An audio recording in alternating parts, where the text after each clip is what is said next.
Assalamualaikum warahmatullahi wabarakatuh. Hari ini saya memberikan suatu pengetahuan tentang seputaran dunia gaib.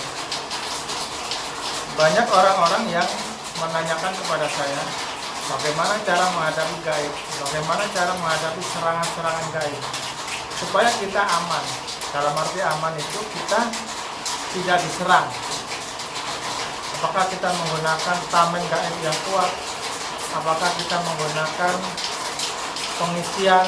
Apakah kita menggunakan jimat atau kita menggunakan pusaka dan sebagainya? Nah, di sini saya memberikan pengetahuan yang sangat penting sekali bagi Anda-Anda yang berhubungan dengan dunia gaib, supaya diri Anda tidak diserang sama makhluk gaib. Hal yang pertama adalah bagaimana cara kita mengetahui keberadaan makhluk gaib. Tentunya kita harus bisa memiliki ilmu terawangan atau ilmu batin atau bisa meradar gaib. Nah, yang kedua, kita harus bisa memiliki batin yang kuat atau insting yang kuat. Nah, akan tetapi kalau setiap orang yang dunianya di dunia spiritual, di ilmu batinia, pasti hal tersebut sudah memiliki. Nah, akan tetapi banyak seseorang yang kesulitan saat menghadapi gaib. Nah, di Padepokan Sekar Pawitra ini memberikan suatu tips bagi rekan-rekan semua dalam menghadapi makhluk gaib yang betul itu bagaimana. Saat kita berjalan-jalan di alam, di hutan, di petilasan, kita bertemu makhluk gaib, apa yang kita lakukan? Nah, saat kita mendapatkan serangan gaib, hal yang pertama apa yang kita lakukan? Supaya kita aman terus-menerus serta keluarga aman. Oke, saya berikan pengetahuan dan jalurnya.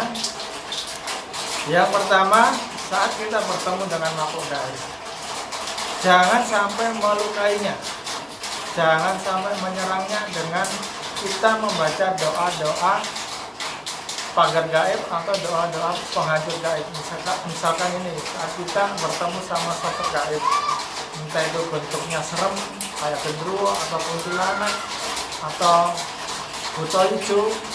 Nah, kalau dia tidak memahami tentang ilmu gaib, pastinya setelah ketemu makhluk gaib itu langsung dihancurkan. Langsung kita membaca ayat kursi, setelah membaca ayat kursi kita tiupkan langsung seluruh badan supaya membentuk benteng dan gaib itu tidak bisa menyerang kita. Rata-rata seperti itu. Ada juga yang membaca doa kulhu geni atau penghancur supaya gaib itu tidak menyerang kita. Nah, tahu nggak? Menurut saya pribadi, hal-hal seperti itu yang Anda lakukan itu adalah salah. Karena apa?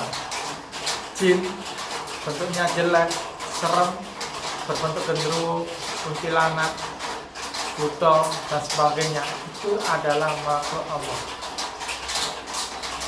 Makhluk Allah yang ditakdirkan bentuknya seperti itu, yang ditakdirkan hidupnya di alam gaib, yang ditakdirkan menjadi gaib, bukan menjadi manusia. Nah, kita menghargai kehidupannya. Jangan kita semena-mena kita derajatnya manusia itu lebih tinggi, derajatnya manusia itu lebih tinggi daripada makhluk gaib. Nah, kita memiliki ilmu sehingga kita saling menghancurkan makhluk gaib yang lemah atau bisa dikatakan jin. Nah, sedangkan menurut ayat, memerintahkan jin dan manusia itu disuruh ibadah karena sama-sama ciptaannya Allah. Oke?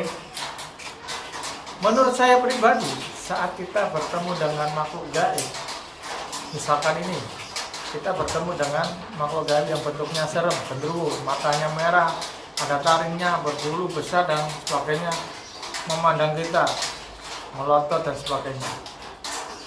Kita jangan membaca doa apapun, kita jangan menggunakan amalan-amalan penghancur. tetap tenangkan hati. Yang kita baca apa? Etika cara menghadapi makhluk gaib. Etikanya bagaimana? Ya sesuai dengan agamanya kita masing-masing. Kalau agama Muslim atau Islam membaca Assalamualaikum, ya gaib, Assalamualaikum. Kalau agama Kristen, Hindu, Buddha, ya salamnya sesuai ajaran masing-masing itu bagaimana? Ya, setelah kita membaca salam, etika selanjutnya itu bagaimana? Setelah kita membaca salam, amati lagi ekspresinya. Dia masih melotot atau tidak?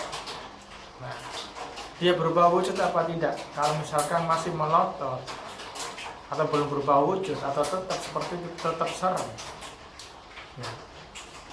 Mungkin saja saat kita berjalan ke sini merusak atau mengganggu kehadirannya, sehingga kita baca setelah baca salam, membaca mohon maaf jika kedatangan saya mengganggu ketenangan panjenengan. Setelah kita membaca seperti itu, pasti dia itu berubah wujud ke bentuk wujud aslinya, atau dia pergi atau hilang. Dalam arti kalau hilang pergi berarti kita ini menuju ke situ kita sudah diizinkan. Kalau dia berubah wujud, entah itu berubah bentuk sosok yang tampan ataupun yang cantik, berarti kita sudah diizinkan melintasi wilayah ini. Nah, selanjutnya bagaimana? Ya sesuai tujuan kita datang ke sini ini untuk apa? Misalkan untuk tapak tilas atau untuk sekedar melatih ilmu terawangan dan sebagainya. Pokoknya intinya saat bertemu gaib yang pertama kali harus membaca etika, jangan menggunakan ilmu penghancur. Karena apa? Kalau saya menggunakan ilmu penghancur saat itu, pasti gaib ini merasa terusik. Nah, dia melawan nggak bisa. Dia memanggil teman-temannya banyak, mau melawan, lalu ada gesekan energi, lalu kita kuatkan lagi ilmu kita. Kita tambah lagi dengan bacaan yang lain, mungkin bisa 10 geni, mungkin bisa asmaul dan sebagainya. Jadi teman-teman gaib tadi udah nggak bisa melawan kita, dia pergi, bisa dikatakan hancur. Nah, tetapi dia pasti dendam. Dia merasa dia tidak salah apa-apa, rumahnya di sini, tinggalnya di sini, kemudian ada manusia di situ, memiliki ilmu gaib, bisa melihatnya dan langsung diserang. Nah, kemudian dia menunggu, sifatnya menunggu dalam arti apa? Gak mungkin manusia ini menjaga terus seperti ini. Suatu saat yang dinamakan manusia pasti memiliki kehidupan duniawi. Entah itu dia bersenang-senang dengan teman, rekan, keluarga dan sebagainya saat menikmati kenikmatan dunia dan sebagainya. Nah, gaib itu datang lalu menyerang kita. Dia merasa balas dendam. Nah, seperti itu. Jadi sifatnya gaib itu seperti itu. Jadi kalau bertemu makhluk gaib jangan sampai dihancurkan karena sama-sama makhluknya Allah. Mending diajak interaksi atau diajak komunikasi, membaca etika, maka membaca salam sesuai dengan agamanya masing-masing. Nah, itu cara menghadapi makhluk gaib supaya kita bersahabat dengan gaib, supaya kita tidak diserang sama gaib.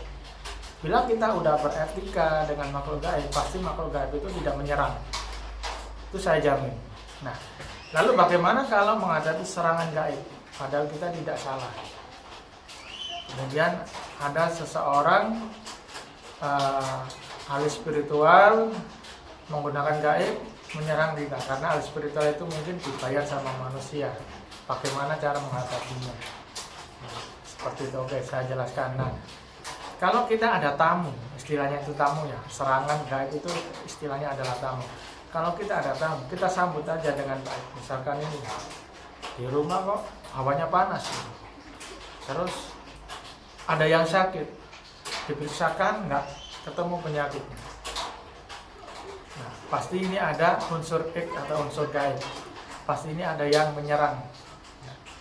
Caranya bagaimana? Nah, jadi kita kalau memiliki ilmu terawangan, kita lihat dulu. Jadi yang sakit ini abaikan dulu. Kita lihat dulu jalurnya sebelah mana dia mengirim masuknya. Karena itu pasti ada jalur. Pengirimnya objek ke subjek. Nah, pasti ada jalur. Jadi kita amati sekeliling rumah. Apakah dia mengirimnya dari atas, dari depan, dari samping, dari tanah. Nah, kita amati jalur itu. Kalau kita udah menemukan jalur itu, oh ini ada jalur di atas, oh ini ada jalur ke tanah, oh ini ada jalur ke depan. Jalur itu diputus terlebih dahulu dengan menggunakan ilmu. Bisa ilmu penghancur, bisa ayat kursi, nah bisa menggunakan etika. Tapi kalau saya pribadi menggunakan etika. Misalkan ini saya melihat ada jalur ya, ini rumah, ini ada jalur kecil seperti benang atau seperti apa, asap tipis kecil. Nah ini adalah jalur. Setelah terlihat jalur itu, kalau saya pegang dengan sukma, kita membaca assalamualaikum ya guys, izinkan saya untuk membelokkan jalur ini. Jadi yang dari rumah ini ya diputus, dibelokkan ke atas, ke langit. Jadi dia kalau nyerang masuk ke langit. Nah, jadi rumah ini aman. Nah, sama saja kalau dari kalau ada jalur dari atas, nah kita belokkan lagi ke langit. Misalnya ini kita belokkan ke langit. Kalau ada jalur ke bawah, ya dari tanah masuk ke dalam rumah, kita belokkan ke bawah lagi. Ke bawah lagi langsung ditujukan ke atas langit. Seperti itu, intinya dibelokkan ke langit. Nah, setelah jalur-jalur itu diputus atau udah dibelokkan, maka kita melakukan pembersihan di dalam rumah. Yang merasa hawanya panas atau gaib-gaib itu dibersihkan dengan menggunakan ilmu gaib. Dibersihkan, dipindahkan di mustika atau di batu atau di pusaka, kemudian dikunci. Nah, kalau dipindahkan di batu, batunya bisa dibuang di sungai. Nah, setelah pembersihan rumah, kita mengobati orang yang sakit itu. Nah, setelah kita deteksi, oh ini ada gaibnya, diambil, dipindahkan, dibersihkan, dia pasti udah sembuh. Kalau udah sembuh, dia merasa nyaman, tenang, karena apa? Hawa di rumah udah dingin, udah tenang, terus jalur yang mengirim udah putus. Nah, kalau putus, pasti yang ngirim itu tahu.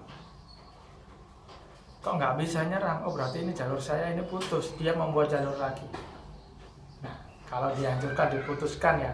Tetapi kalau dibelokkan ke langit, dia nggak tahu kalau jalurnya itu belok ke langit. Nah, dia mengirim terus tapi langsung ke langit. Tapi si objeknya ini tetap sehat. Misalkan loh, kok terlihat masih sehat, kok udah nggak sakit lagi, dicek. Saya kirim lagi, kirim. Nah, menurut dia kena, padahal nggak kena karena jalurnya udah berbelok arah ke langit. Nah, cara seperti itu, teknik-teknik, metode-metode yang diajarkan di Padepokan Sekar Pawitra dalam dunia hal gaib. Jadi intinya di Padepokan Sekar Pawitra itu tidak ada yang dinamakan melukai gaib atau menghancurkan gaib, karena mereka adalah sama-sama ciptaan Allah. Oke, mudah-mudahan bisa bermanfaat pengetahuan-pengetahuan seputaran dunia gaib di Padepokan Sekar Pawitra ini. Assalamualaikum warahmatullahi wabarakatuh.